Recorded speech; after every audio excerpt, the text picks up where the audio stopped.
the idea of women being less intelligent, Prabhupada said, you're not a woman, you're a Vaishnavi. And he also said, if you think you're a woman, then you're less intelligent. And if it's true that women were less intelligent, why was he sending them out to preach?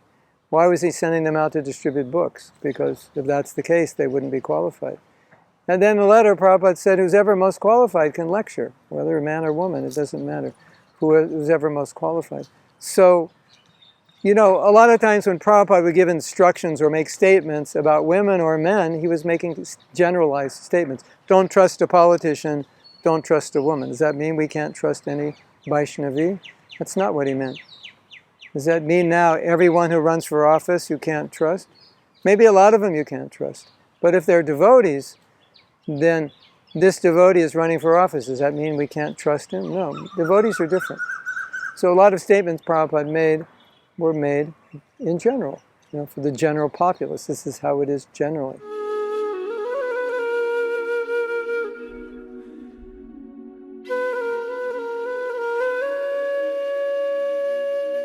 Now there's a nice story. One devotee was on a morning walk with Prabhupada. He said, Prabhupada, isn't it true that women is the cause of entanglement?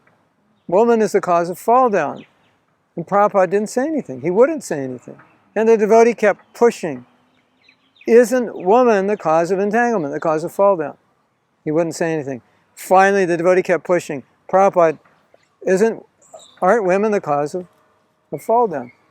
Prabhupada said, yes, so this is what the Shastra says. That's all he said. Then they walked back to the temple, and when they got to the temple, Prabhupada was greeted by Malati and Mother Narayani and I think Palika and Malati, and they had been cleaning the temple and doing the deity worship. And so the Prabhupada comes, they open the door, they all pay obeisances. And Prabhupada said, yes, women are the cause of entanglement, but if you associate with these women, you'll go back home, back to Godhead. So Prabhupada was trying to help us make this distinction, that when you get to the platform of Vaishnavi, then you can't consider them like an ordinary person.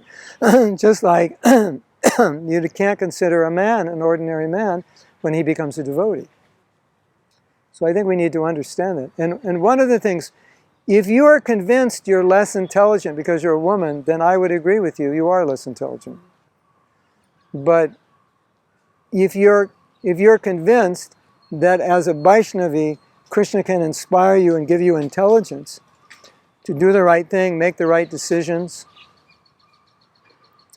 and inspire people to be Krishna conscious, then that's the correct understanding. And that's, Prabhupada encouraged us. And so we never want to demean anyone, and we never want people to think they're unqualified or less intelligent, because if we do, we're doing them a great disservice. So I would never tell any woman, look, you're less intelligent, you can't do this or you can't do that. That would be disgrace.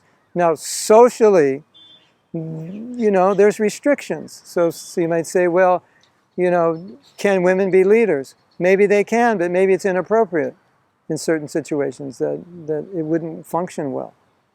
But maybe in other situations, it could function well. So time, place, situation. These things will be adjusted. You know, society is totally in flux. India has changed in the last 10, 20 years dramatically.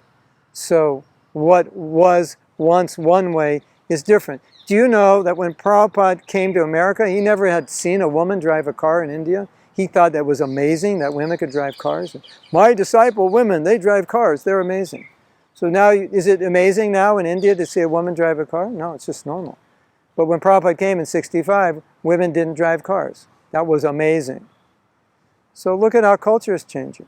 In Prabhupada, his female disciples were organizing pandal programs. He said, in India, we never have seen this before. But today, you'd see it all along.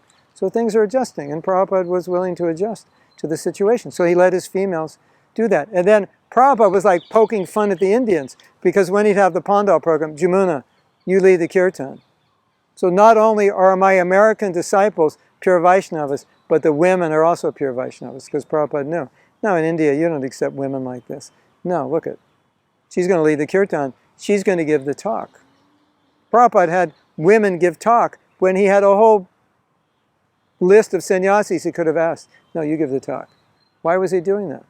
To poke at the Indian population. Yeah, you think these are Americans and these are women and they're less intelligent? No, they're Vaishnavis, they're transcendental. Don't judge them by their race. Don't judge them by their gender. Don't judge them by their birth or country. So, it's ironic if we're too discriminatory, because Prabhupada broke through that. And if we, as his disciples, are too discriminatory, it's such a paradox, because we're going against everything that he did in bringing Americans into India and showing the Indian people, these people can become your gurus. Funny story, one Indian grandmother, when they were thinking about who her granddaughter would marry, they came up with an American man. And she said, I would never let my granddaughter marry an American man. And her son said,